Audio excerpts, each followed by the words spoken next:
สร้างจำเป็นเมื่อนี่พี่น้องเลยก่อเฮือนผู้เดียวเฮ็ดผู้เดียวสุดยอดเก่งสมควรเลยมื่อนี้เป็นมือพักการมาเบิ่งเพิ่นเฮ็ดเฮือนก่อบอนเมียนรถกำลังขึ้นไปแล้วบ้านี่สร้างกับบนุงหดเสื้อ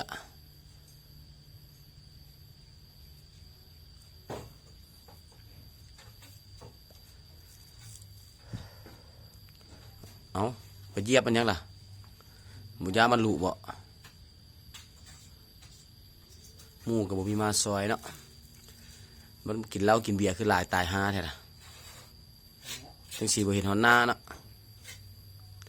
ก็มาซอยกันได้กว่าเห็นว่ากันเลยข้าพเจ้าก็เมาข่างหาแต่ฟืนเด้อพี่น้องเด้อบ่ว่ากันเด้อลงมาเกลือไก่พอดีเห็นเพิ่นงุมๆๆๆแต่เสาขึ้นมาว่าสมควรเติบอยู่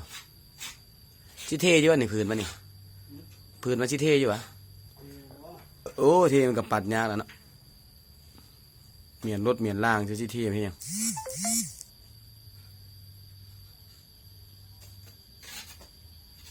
คอกรถพี่น้องเอ้ยคอกรถจักรเพิ่นว่ามันเปื้อนหลายสัตว์อันน่ะ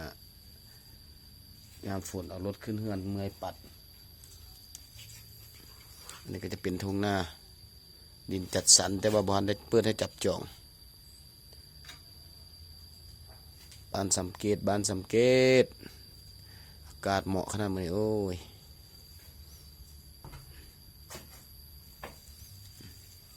งวยไปงวยมานะระวังตกผู้เดียวเพิ่นลูกกับไปเวียกเมียก็ไปหาเงิน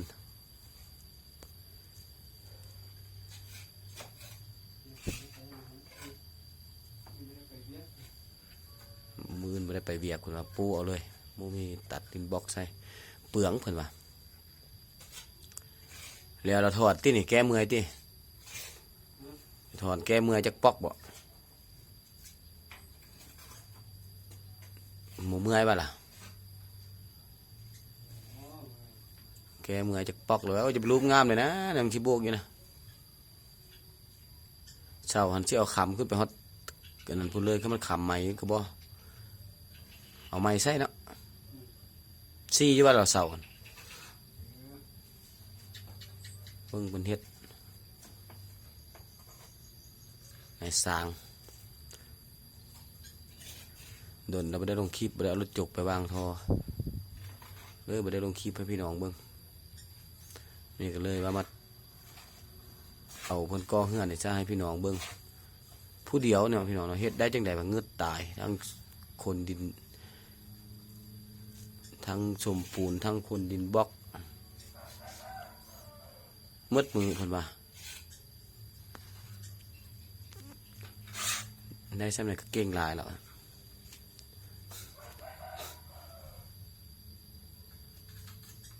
แม่บ่ได้กินข้าวเสาเลยว่ะ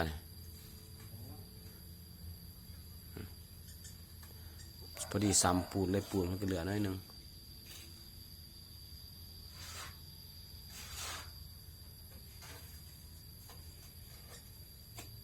ก็ผู้เดียวเพิ่นว่าคลิปนี้เอาซ้ำนี้ก่อนพี่น้องเอ้ยที่ส้มมาเด้อว่าเป็นจังใดเป็นตายกโป้ให้หรือว่าเป็นจังใดนะเพิ่นลงมาถอนนะเพิ่นว่าเพิ่นเจ็บเอวแห้งแล้วแล้วคลิปหน้าที่ถ่ายเบิ่งพี่น้องอีกให้พี่น้องได้เบิ่งอีกจากคลิปนึงก่อนสำหรับคลิปหน้าจากที่ถ่ายคลิปเนี่ยคลิปนี้เอาก่อเฮือนก่อสร้างให้เบิ่งกันเด้อ